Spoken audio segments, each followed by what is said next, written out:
우리 잠시 기도하고 말씀 듣도록 하겠습니다.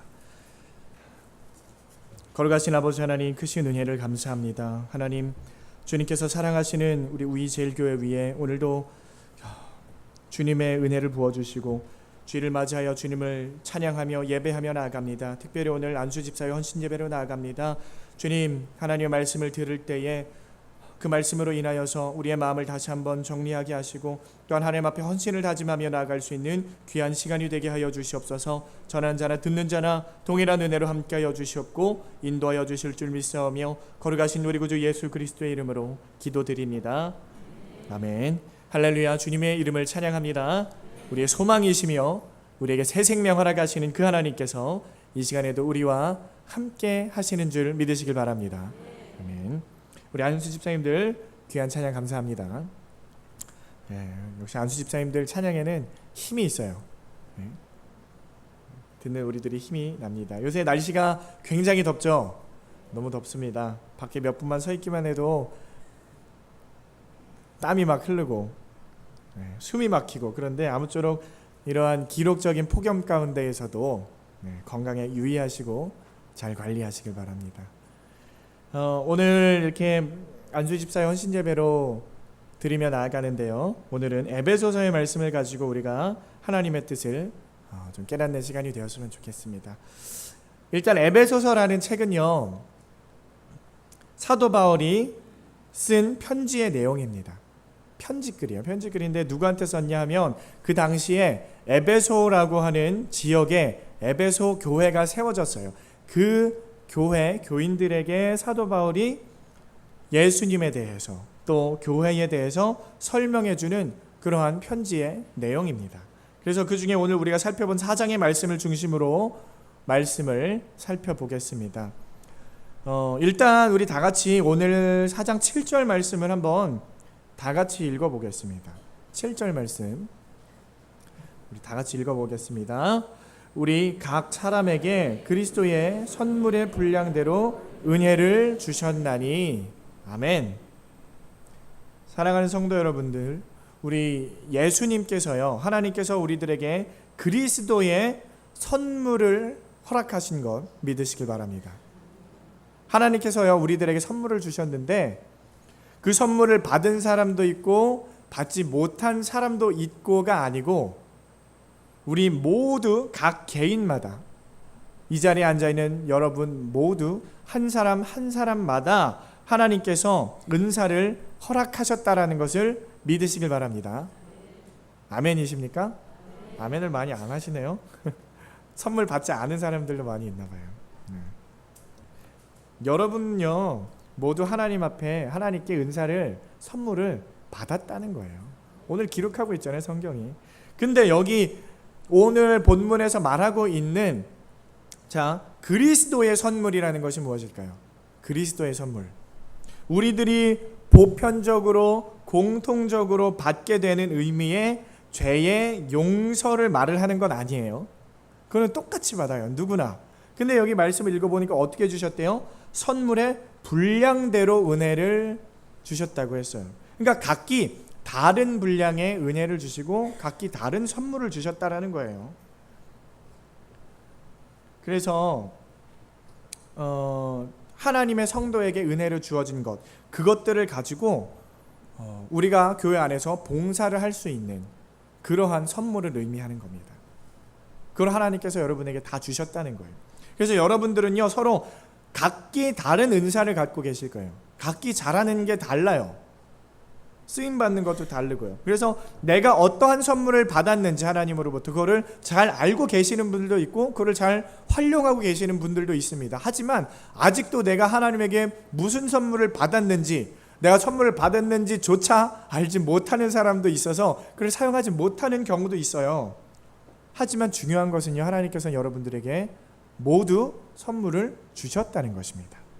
그러므로 아직도 내가 하나님으로부터 어떤 선물을 받았는지 모른다 하시는 분들은 하루속히 발견해서 교회를 위하여 사용해 주시길 바랍니다. 아멘. 다 찾으셨나 봐요. 그러면 왜 하나님은 우리들에게 이러한 은사를 허락하셨을까요? 하나님이 왜 우리들에게 선물 주셨을까요? 왜 주셨습니까? 사도 바울은요 오늘 10절 말씀에서 이렇게 대답합니다. 10절 말씀 보면 이런 말씀이 있어요. 이는 만물을 충만케 하려 하심이라. 우리에게 선물을 허락하신 이유가 뭐라고요? 만물을 충만케 하시려고. 여러분들에게 은사를 허락하신 이유는 만물을 충만케 하시려고. 자 봅시다. 성령의 은사라는 것은, 성령의 은사, 성령님께서 우리들에게 찾아오심으로써 우리에게 허락되는 거예요. 그렇죠? 우리의 은사는요 성령님으로부터 와요. 성령의 은사라고 말하잖아요. 그러니까 성령님이 우리들에게, 여러분들 한 사람 한 사람에게 오셔야만 우리는 그 선물을 받을 수가 있다는 겁니다. 그래서 성령님이 우리에게 오시질 않으면 우리가 선물을 받을 수 없다는 거예요. 그러면 성령님은 언제 어떻게 우리에게 오셨습니까? 자, 성령님은요 예수 그리스도를 통해서, 하나님을 통해서 그렇게 오시게 되는 거예요. 요한복음 16장 7절에 이런 말씀이 있습니다. 제가 잘 읽어드릴 테니까 잘 들어보세요. 그러하나 내가 너희에게 실상을 말하노니 내가 떠나가는 것이 너희에게 유익이라. 내가 떠나가지 아니하면 보혜사가 너희에게로 오시지 아니할 것이요 가면 내가 그를 너희에게로 보내리니. 자, 지금 예수님께서 말씀하시는 거예요. 제자들한테 뭐라고 말씀하십니까? 얘들아, 내가 이 세상에 있는 것보다 너희를 떠나서 하늘에 올라가는 게 너희들한테는 더 큰 유익이야. 그러니까 내가 빨리 가게 냅둬. 내가 빨리 올라가야 돼. 내가 이 세상에 있으면은 너희들한테 불이익이야.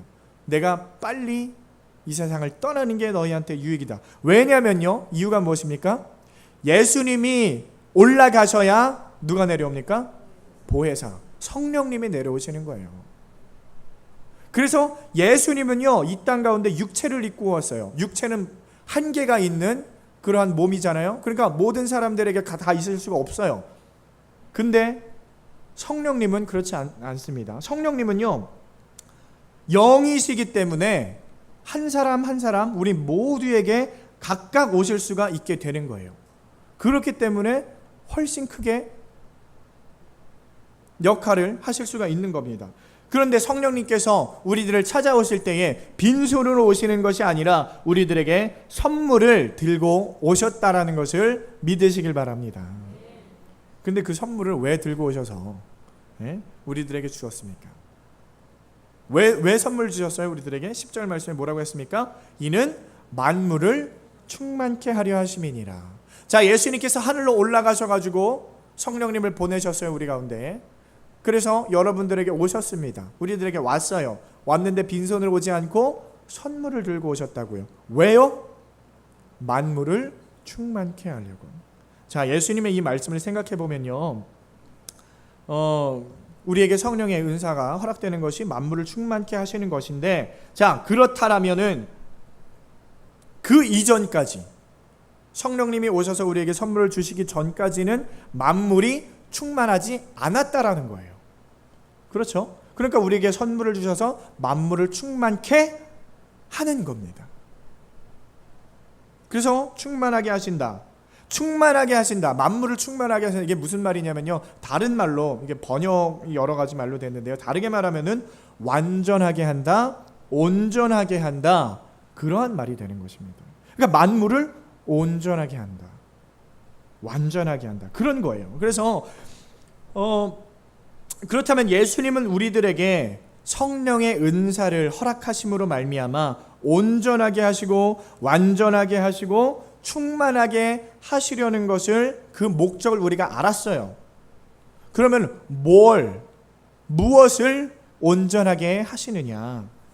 자, 우리 에베소서 2장 말씀을 한번 볼게요. 2장, 그 앞에 있습니다. 2장의 22절 23절을 한번 같이 읽어보겠습니다.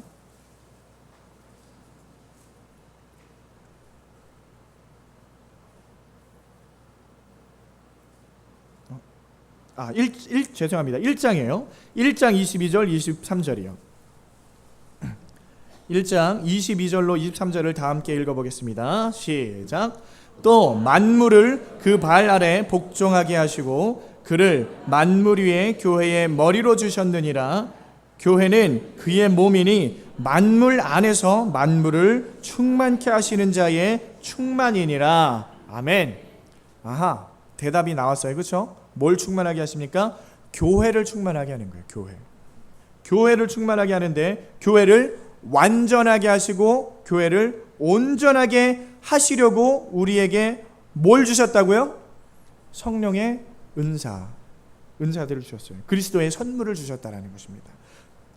자, 잘 따라오고 계시죠? 네.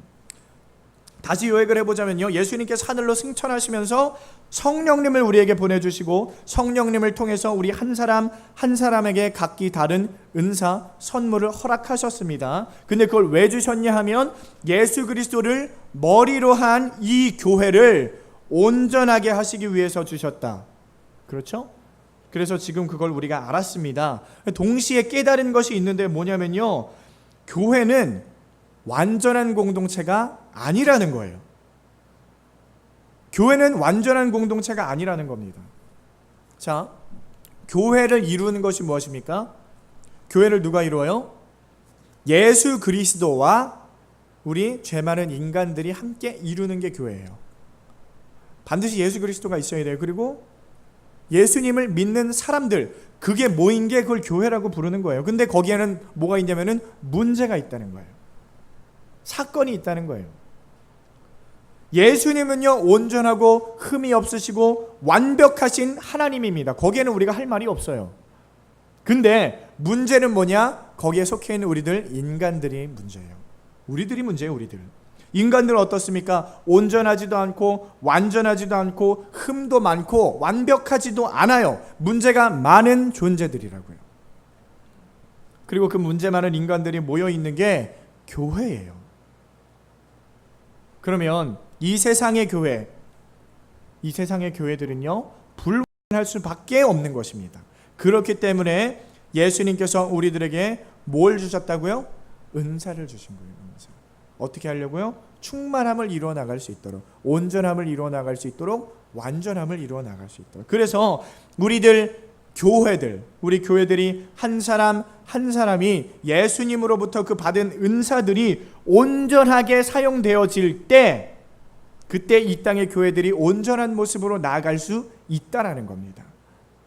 희망이 있다는 거예요. 가망성이 있어요. 자, 우리가 흔히 생각할 때 은사라고 하면 무엇이 떠오릅니까? 은사하면 떠오르는 게 뭐예요? 방언이 떠오릅니까? 예언이요? 치유의 은사? 능력 행하는 거? 지혜의 말씀? 지식의 말씀? 그런 은사들이 떠오릅니다. 그래요. 왜냐하면 이런 것들이 은사예요. 은사. 하나님께서, 성령님께서 임하셔서 주셨던 은사의 종류예요. 은사의 종류들이에요. 그런데 지금 이 은사들은 고린도전서 12장에 기록되어 있습니다. 하지만 이 고린도전서 12장에 기록되어져 있는 그 은사들이 성령님께서 우리들에게 허락하셨던 은사 전체가 아니라는 거예요. 그게 전체가 아니라는 거예요. 그게 은사, 그거 12가지 끝, 그게 아니에요. 그게. 은사라는 것은 무엇입니까? 하나님께서 우리에게 허락하시는 선물이라고 했어요. 그리고 각각 다르게 주셨어요. 그 은사의 목적은 무엇입니까? 은사의 목적은 거기에 고린도전서 12장에 뭐라고 나왔냐면요, 유익하게 하는 거라 그랬어요. 유익하게 하는 거. 교회를 유익하게 하는 거예요. 그러니까 은사는요, 교회 안에서 반드시 유익을 만들어내야 되는 거예요. 은사를 통해서는 유익이 있어야 돼요. 그래야 우리가 불완전한 교회를 더욱더 완전하게 바꾸어 나갈 수 있는 거 아닙니까? 은사를 우리에게 허락하셨는데 그 은사가 유익이 안 돼요. 해만 끼쳐요. 그럼 불완전한 교회가 완전한 교회로 나갈 수 있겠습니까? 그럴 수가 없어요. 그럴 수가 없는 거예요. 그래서 교회를 유익하게 하는 것에는 반드시 이러한 은사들의 제한이 되어진다라는 것이 아닙니다. 예를 들어서요, 성격이 굉장히 깔끔한 분이 있어요. 그래서 그 사람은 더럽거나 지저분한 걸 못 봐요. 예배당에 나와서 예배당을 깨끗하게 합니다. 청소를 해요. 걸레도 가져와서 닦기도 하고, 쓰레기를 줍기도 하고, 청소기를 밀기도 하고. 그 성격, 그것 때문에. 그래서 그걸 우리가 은사라고 볼 수도 있어요. 하나님이 그런 은사를 주셨기 때문에 예배당을 깨끗하게 하는 거예요. 그렇죠? 어떤 사람은 목소리가 좋아요. 노래를 잘해요. 그래서 성가대로 찬양단으로 하나님께 영광을 돌릴 수가 있습니다. 그것도 은사죠. 어떤 사람은 요리를 잘해요. 주방에서 봉사할 수 있겠죠. 어떤 사람은 회계에 능해요. 숫자에 빨라. 그러면 각 부서에서 회계를 맡아서 봉사할 수도 있고, 어떤 사람은 특별히 잘할 줄 아는 건 없어요. 근데 굉장히 성실해요. 누구보다 성실해요. 그러면 그 사람은 교회 어느 부서에나 다 가서 봉사하시면 되는 거예요. 그 무엇보다 제일 중요한 게 성실함이거든요. 성실함이 제가 생각할 때는 최고의 은사인 것 같습니다. 엄청난 은사예요. 성실하신 분들은요, 좀 교사로 섬겨주셔도 좋아요. 교사는요, 꼭 가르치는 거 잘하고 뭐 성경 지식이 많아야 하는 게 아니고요, 성실하면 절반은 먹고 들어가는 거예요. 교사들 많이 하시길 바랍니다.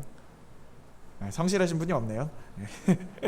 우리 교회를 살펴보면요, 각자 다들 맡은 일들이 있어요. 근데 꼭 자기가 담당으로 맡지 않아도 교회에 유익을 주는 그러한 특성들이 있다는 겁니다. 근데 중요한 것이 뭐냐면요, 그러한 교회의 성도 한 사람 한 사람이, 여러분들 앉아있는 여러분 한 사람 한 사람 한 사람이 모두 다 유기적으로 묶여져 있다는 거예요. 뭐라고요? 어떻게 묶여져 있다고요? 유기적으로 묶여져 있어요. 교회는요, 유기체예요. 교회는 유기체입니다. 자, 유기적이라는 말이 무슨 말이에요? 들어보신 적 있죠? 정확한 의미를 알고 계신 분도 있습니까? 유기적이라는 말은요, 여러분들 한 사람 한 사람 한 사람 모든 사람들이 그물처럼 다 엮여져 있다는 거예요. 관계가 있다는 거예요. 밀접하게 관련이 있어서 손을 떼어낼 수가 없다는 거예요.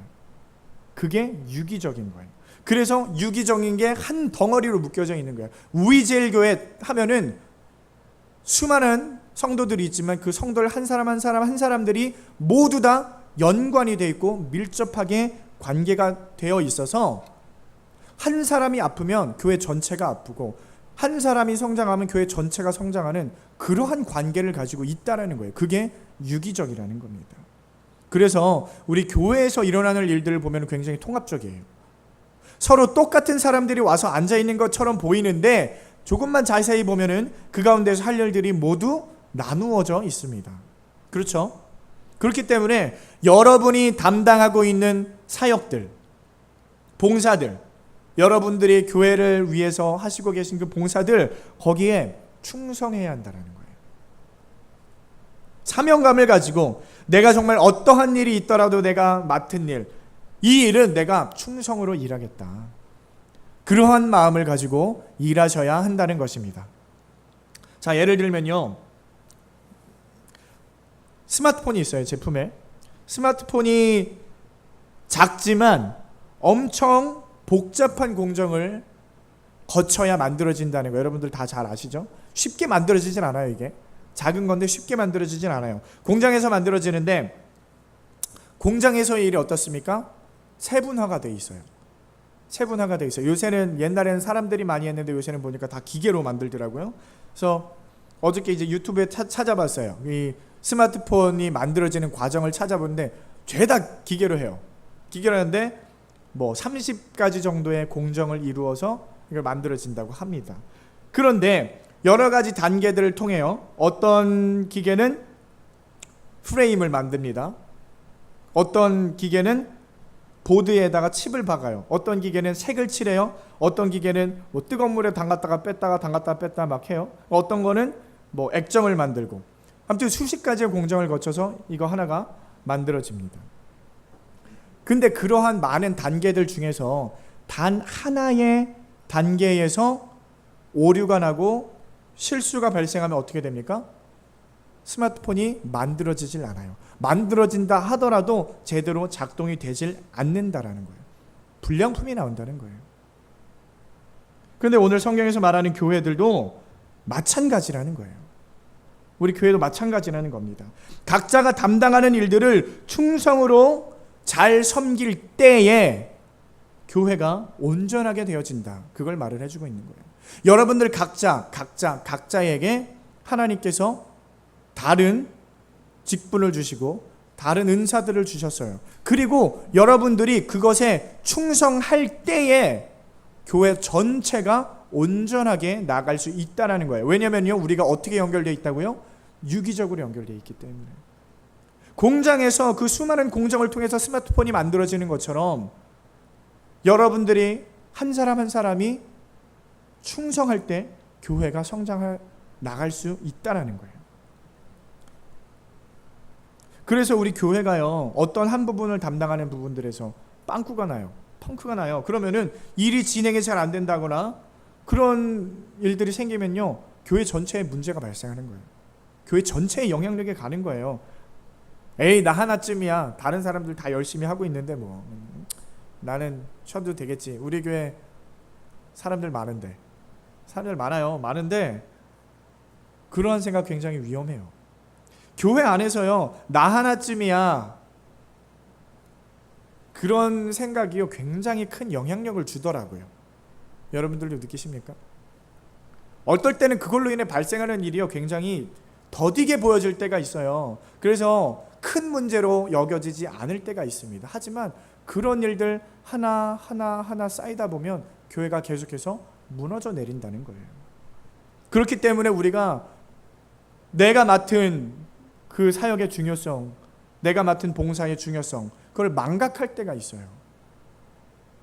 하지만 중요한 것은 여러분들의 봉사하고 있는 일들이 비록 내가 보기에는 가소롭고 아무것도 아닌 것처럼 보이고 별로 중요하게 여겨지지 않을 수가 있습니다. 하지만 그러하더라도 그 일에 충성하시길 바랍니다. 그 일에 충성하라는 거예요. 예수님께서 우리에게 복음서에서 뭐라고 말씀하십니까? 막 큰 일을 주시던가요? 너희들 나가서 막 큰일 해라. 그거 아니잖아요. 마태복음에 달란트 비유가 있어요. 달란트. 그렇죠? 주인이 먼 곳으로 떠나면서 종들에게 각기 달란트를 다르게 주고 떠나갔다 왔는데 뭐라고 말합니까? 착하고 충성된 종아, 네가 작은 일에 충성하였음에, 작은 일에 충성하였음에 내가 많은 것으로 내게 맡기리니. 야, 너 작은 거 맡겼더니 잘했구나. 이제는 내가 더 큰 거 맡길게. 하나님께서 그렇게 말씀하시는 거예요. 여러분들 맡고 있는 일들 큰 일 아니잖아요. 작은 일이라는 거예요. 작은 일. 하나님께서는요, 우리들에게 작은 일들을 맡겨주셨어요. 각자 작은 일들이 있을 겁니다. 그 작은 일들을 우리가 충성하길 바라신다라는 것입니다. 교회는 무엇입니까? 예수 그리스도를 머리로 한 지체라고 성경이 말씀하고 있습니다. 우리 지난주에도 말씀하셨지만 지체가 무엇입니까? 몸의 각 지체들, 각 부분들이에요. 그래서 몸은요 생명체잖아요. 유기체잖아요. 서로 기능과 역할이 다르지만 모두 연결이 되어 있어요. 어떤 성도는 손가락의 역할을 할 수도 있고요. 어떤 사람은 어깨, 누구는 눈동자, 누구는 이빨, 코, 귀, 머리카락, 손톱, 목, 척추, 발, 다리, 심장, 콩팥, 면역 시스템. 우리 몸에는요 셀 수 없을 정도로 많은 역할들이 있습니다. 많은 부위들이 있어요. 근데 우리가 보기에 그 부분들 중에서 쓸모없는 부분이 혹시 있습니까? 여러분들 몸뚱아리에서 쓸모없는 게 혹시 있어요? 아, 이건 정말 쓸데없어서 내가 이거 좀 떼버리고 싶다, 이런 부분 혹시 있으세요? 잘라버리고 싶어. 없어요? 없으시죠? 우리 90세가 넘으신 우리 권사님도 없대요. 다 쓸모 있다는 거예요. 그렇죠? 우리 몸에는요 쓸모 없는 데가 없어요. 좀 마음에 안 들어서 다른 걸로 교체하고 싶은 부분은 있지만 쓸모 없어서 잘라버리고 싶은 부분은 없어요. 그렇죠? 그리고 각 부분들이 자신들이 담당하고 있는 기능들에 충실하게 임해야 되는 거예요. 자, 귀가 냄새를 맡을 수가 있어요? 귀가 냄새 맡을 수 있습니까? 귀로 냄새 맡으면 돼요, 안 돼요? 감기가 걸려가지고 아유 코가 막혔네, 이거 어떡하지, 당분간 귀로 좀 냄새 좀 맡아야겠다, 그러신 분 계세요? 음식에 막 귀 갖다 대고 이러시면 안 돼요. 네, 신고당합니다. 병원 가셔봐야 돼요. 자, 왜냐면요 교회도 마찬가지예요. 교회도 마찬가지예요. 각자 하나님께서 허락하신 일들이 있어요. 그거 하나님께서 나누셨다라는 거예요. 일을 나누셨어요. 잘 할 수 있는 분야들로. 우리 말씀에도 봤잖아요. 선물의 분량대로 주셨다 그래요. 분량대로 잘 할 수 있는. 자, 그렇기 때문에 지정된 부분들이 좀 있습니다. 예를 들어 보면요, 뭐 말씀 전하는 일, 양육하는 일, 이런 부분들 아무나 할 수 없지 않습니까? 그렇죠? 교회 안에서 직분이라는 것이 존재해요. 직분이 존재합니다. 하나님께서요, 여러 직분들을 허락하셨습니다. 우리가 그런데 직분에 대해서 생각을 잠시 해보면요, 간혹 착각하는 부분이 있어요. 직분이 뭡니까? 교회 안에서의 직분은요, 지위의 높고 낮음이 아니에요. 그 직분 받으면 높아지고 낮아지고, 그게 아닙니다. 높고 낮음이 아니라 교회 안에서 서로 다른 기능을 하는 것이라는 겁니다. 목사가 높아요? 장로가 높아요? 그런 개념이 아니라는 거예요. 그걸 뭐 이렇게 말씀하시면 안 돼요. 서로 기능이 다르다는 거예요. 기능이 다르다는 겁니다. 더욱 중요한 것은요, 그 직분은 하나님께서 허락하셨다는 것입니다. 직분 누가 주셨다고요? 하나님이 주셨습니다. 하나님이요, 너 이거 일해라 하고 세워주시는 거예요. 직접 세워주시는 거예요. 하나님이. 직분은 하나님이 주시는 것입니다. 직분은요, 내가 하고 싶어서 되는 것도 아니고, 남들이 막 저 사람 시키고 싶어서 시킨다고 되는 것도 아니에요. 제발 이 부분에는 오해 없으시길 바랍니다. 직분은 하나님이 세우시는 거예요. 비록 직분이 선정되는 그러한 과정들이 교회 안에서 인간들에 의해서 결정이 되지만, 그 가운데에서는 반드시 하나님의 간섭이 있다라는 것을 유념하시길 바랍니다. 직분은 하나님의 손을 거치지 않고서는요, 세워질 수가 없다는 거예요. 반드시 하나님의 뜻이 있다는 거예요. 그리고 하나님은요, 그 일을 통해서 이루시고자 하는 일이 반드시 있기 때문에 그 사람에게 직분을 주시는 거예요. 자, 그래서 우리는 하나님의 일하시는 것에 순종하셔야 할 줄 믿으시길 바랍니다. 이것은요, 직분을 받은 사람이나 받지 않은 사람이나 마찬가지라는 거예요. 하나님의 뜻에 순종하는 것. 간혹 직분을 받은 성도들 중에는요, 그 직분을 잘 감당하지 않으려고 노력하시는 분들도 계세요. 직분을 가볍게 여기는 분들이 있다라는 겁니다. 한때 타올랐던 불꽃 같은 열정이 이제는 식어버렸습니다. 그래서 직분이고 뭐고 다 내려놓고 그냥 무기력하게 신앙생활 하시는 분들이 있습니다. 그러한 마음이 있으신 분들은요, 하나님과 1대1로 깊은 대화를 나눠보시길 권고드립니다. 우리는요, 연약한 인간입니다. 연약한 인간이기 때문에 쉽게 지치기도 하고 상처도 잘 받습니다. 원하는 대로 모든 것이 이루어지지도 않아요.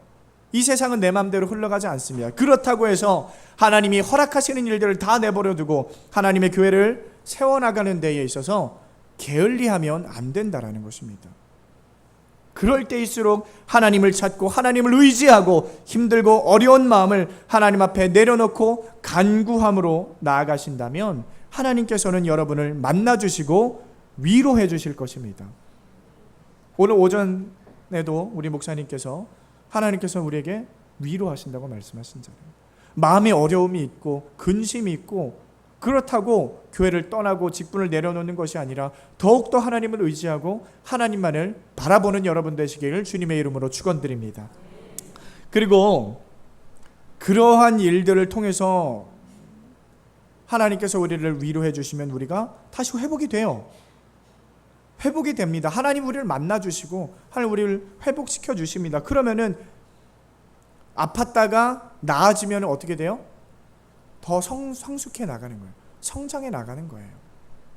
그러한 일들을 통해서 우리 성도들이 하루하루 성장해 나가는 거예요. 어떻게 매일 좋습니까? 어떻게 날마다 성령에 충만해요? 힘든 거예요. 다운될 때도 있고 영적으로 좀 눌릴 때도 있습니다. 그때마다 하나님을 찾아가서 기도하고 또 성령의 충만을 받고 그러면서 성숙해 나가는 거예요. 성장해 나가는 것입니다. 그래서 그렇게 성숙한 그리스도인들이 모여서 우리들 교회에 그리스도의 몸을 온전히 세워 나간다라는 것입니다.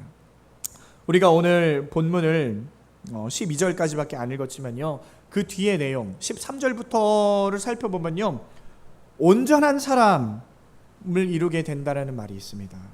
온전한 사람을 이룬대요. 온전한 사람. 그러면서 14절에는요, 어린아이가 되지 말라고 그런 말을 하고 있습니다. 여기에서 나오는 온전한 사람과 어린아이는 서로 대조가 되는 말이에요. 우리 교회들은요, 어떻게 돼야 되냐면 온전한 사람이 돼야 되고 어린아이가 되지 말아야 됩니다. 자, 그래서 여태까지 맥락으로 보았을 때 이 어린아이가 온전한 사람이 무엇이냐? 온전한 사람이라는 것은요, 우리 교회를 말을 하는 거예요. 교회.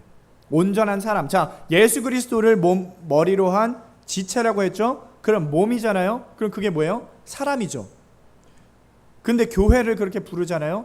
그러니까 온전한 사람은 뭐냐면은 건강한 사람이라는 거예요. 건강한 사람, 건강한 교회, 건강한 그리스도의 몸, 그걸 의미하는 것이고, 어린아이가 의미하는 것은 뭐냐면은 성도 개인을 말을 하는 거예요. 성도 개인. 근데 어떠한 개인이냐면은 유기적으로 뭉쳐져 있지 않은 개인, 떨어져 있는, 분리되어져 있는, 그러니까 독립되길 원하는, 그러니까 유기체로서의 온전한 교회가 아니라 따로 독립되길 원하는 개인이라는 거예요.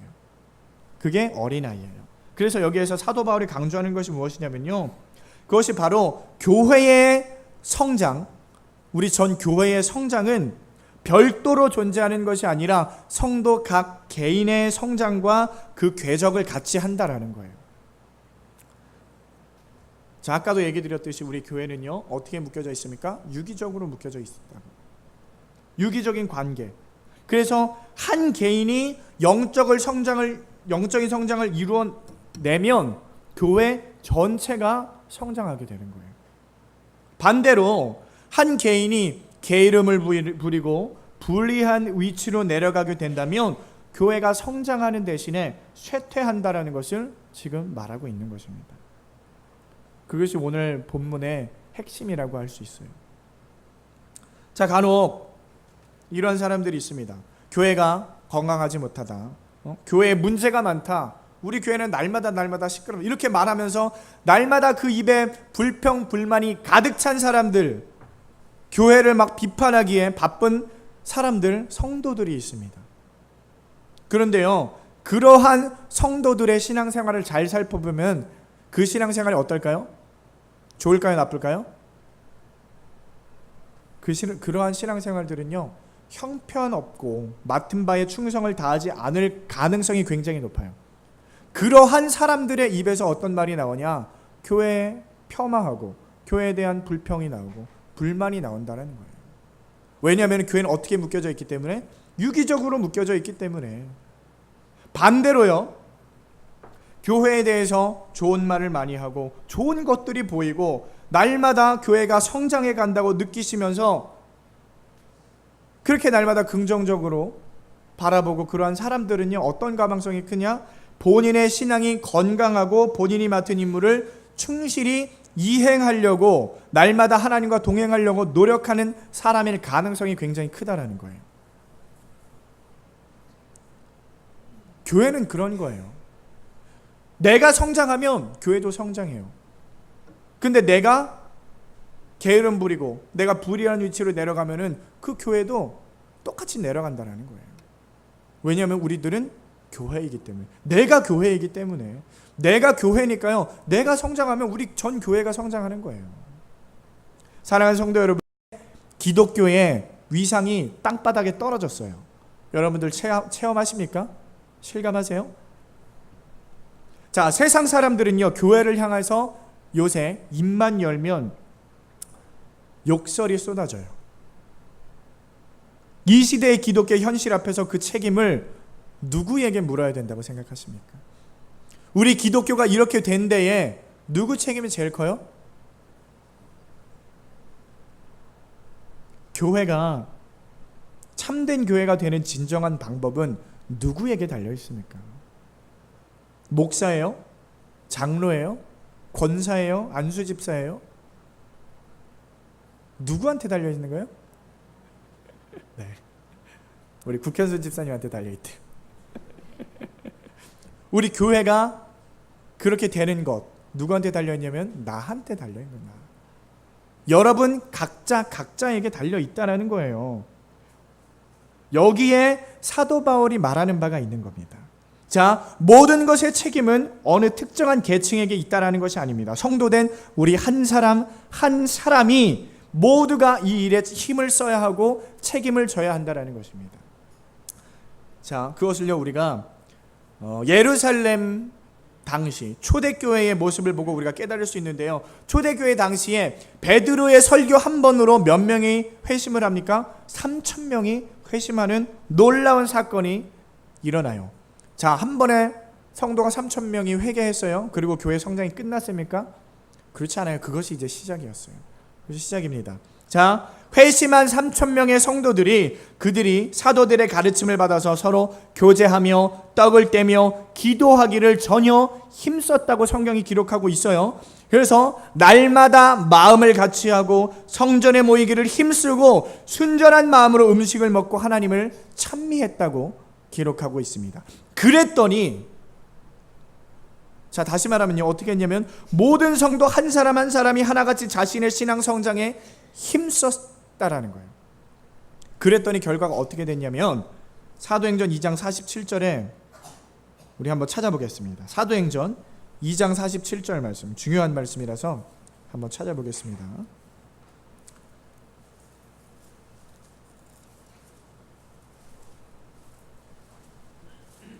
사도행전 2장 47절 말씀입니다. 자, 모든 성도 한 사람 한 사람이 다 같이 모여서 신앙의 성장에 힘썼더니 그 결과가 어땠냐면은 우리 47절 말씀 다 같이 읽어보겠습니다. 시작. 하나님을 찬미하며 또 온 백성에게 칭송을 받으니 주께서 구원받는 사람을 날마다 더하게 하시니라. 아멘. 결과가 굉장히 놀라워요. 어땠습니까?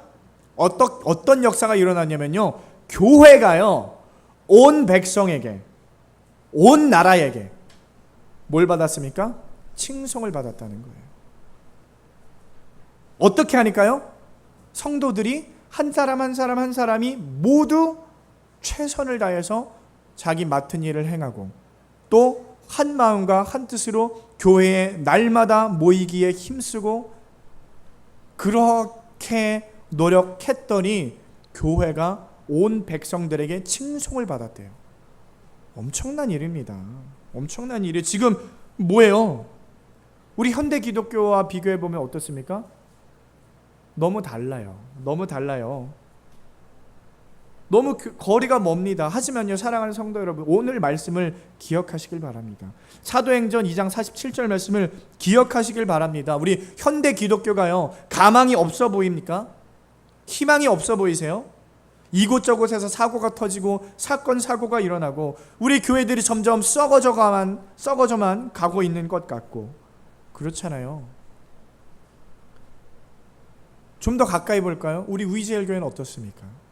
우리 위제일교회의 모습은 어떻습니까? 성장해 나가는 교회입니까? 죽어져 가는 교회입니까?